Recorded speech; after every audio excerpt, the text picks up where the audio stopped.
sekolah rusak, ya sudah, sekolah rusaknya difoto-foto, dilaporkan saja. Nggak perlu kemudian dibandingkan dengan dapur MBG, karena nggak nyambung, mohon maaf.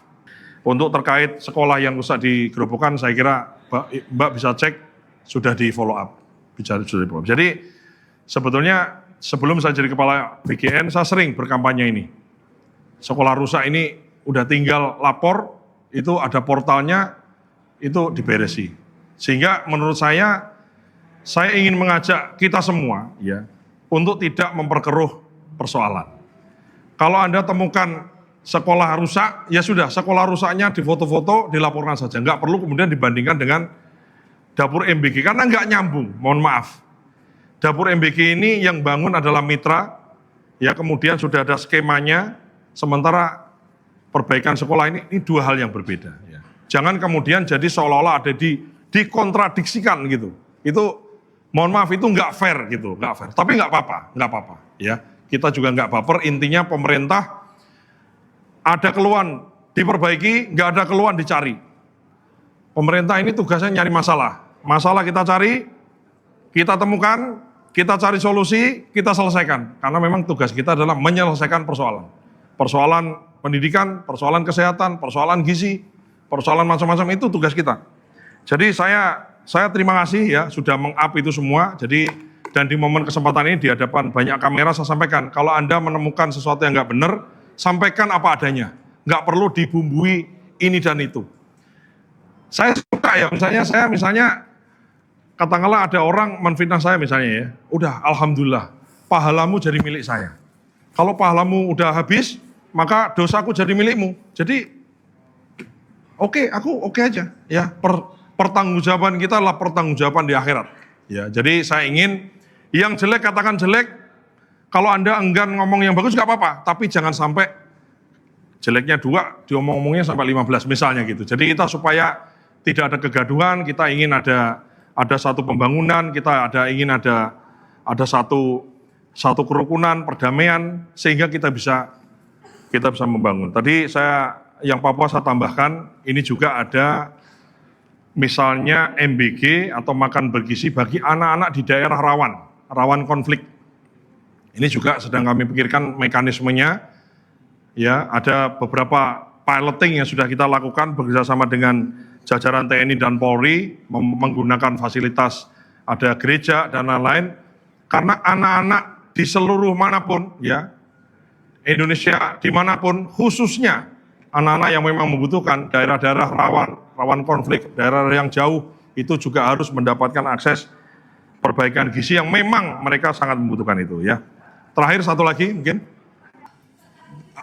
Abang yang itu tuh, yang pakai kacamata tuh dari tadi ngacung-ngacung itu. Saya Mike dari Remol, Pak. Singkat aja Pak, untuk update 7 posisi Dewan Pengawas BGN udah sampai mana Pak? Terus kemudian tadi pagi sama Pak Menko Pangan ada perombakan dan ada evaluasi dapur dan penerima manfaat dalam 1 bulan ya Pak. Itu nanti skemanya gimana? Kemudian yang terakhir soal utang 1,6 triliun BGN itu bagaimana Pak untuk pelunasannya, apa ya strategi dari Bapak gimana Pak? Emang ini wartawan yang mangkal di sini kayaknya sama bosnya dititipi pertanyaan susah-susah terus ini ya. Jadi yang Dewan Pengawas ini memang kita intinya ingin diawasi oleh orang-orang yang kompeten.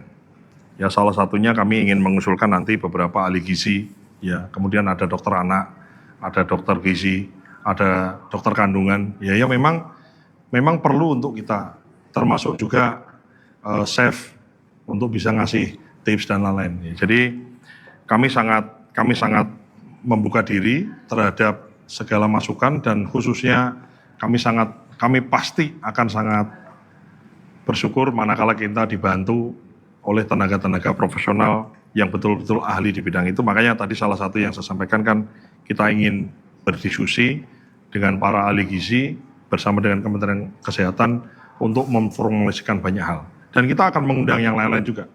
Mengundang asosiasi chef dan seterusnya, kita ingin banyak mendengar itu. Mengenai hutang, ini tunggaan lah, bukan hutang ya, tunggaan ini itu ranah dari auditor, sedang diaudit. Mana kalau clean and clear ya saya kira dibayar, ya saya nggak ada Saya nggak ada, oh yang ini mesti kau bayar sendiri, nggak bisa. Ya, saya nggak mau itu. Semuanya trust in system, ya, tidak trust in person. Menurut arahan Pak Kepala tadi, yang ini dulu Bu, nggak mau. Berdasarkan sistem, kebetulan Bu Waka saya, Bu Arumsari adalah kiriman dari BPKP, saya kira beliau yang in charge. Kita ingin yang sah, yang bagus, yang benar, sesuai dengan mekanisme yang mana itu yang kita selesaikan. Saya kira no issue Pak, nggak ada masalah. Satu lagi yang tenggat waktu itu masalahnya begini. Kenapa kok dikasih waktu? Ini kalau lama, kemungkinan besar selesai. Maksudnya dikasih waktu lama. Masalahnya kan tidak bisa lama-lama. Ya, anak-anak yang tidak bisa nunggu lama. Ibu-ibu hamil itu nggak bisa nunggu, Bu, hamilnya diperpanjang ya, jangan 9 bulan, kalau bisa nggak bisa, butuhnya sekarang. Jadi kami ini selalu mengatakan, ibaratnya kompetitor utama kami ini adalah waktu, time. Jadi kita sedang berlomba dengan waktu, bagaimana semua persoalan bisa kita selesaikan segera, satu persatu beres, sehingga kita bisa jump in kepada materi-materi lain yang memang, ya kita ini kan nggak cukup ngurusi begini-begini aja ya. Urusan kita besar, banyak, dan banyak sekali orang yang sangat berharap dengan kiprah dan kinerja kita. Saya kira itu, ya, terima kasih. Wassalamualaikum warahmatullahi wabarakatuh.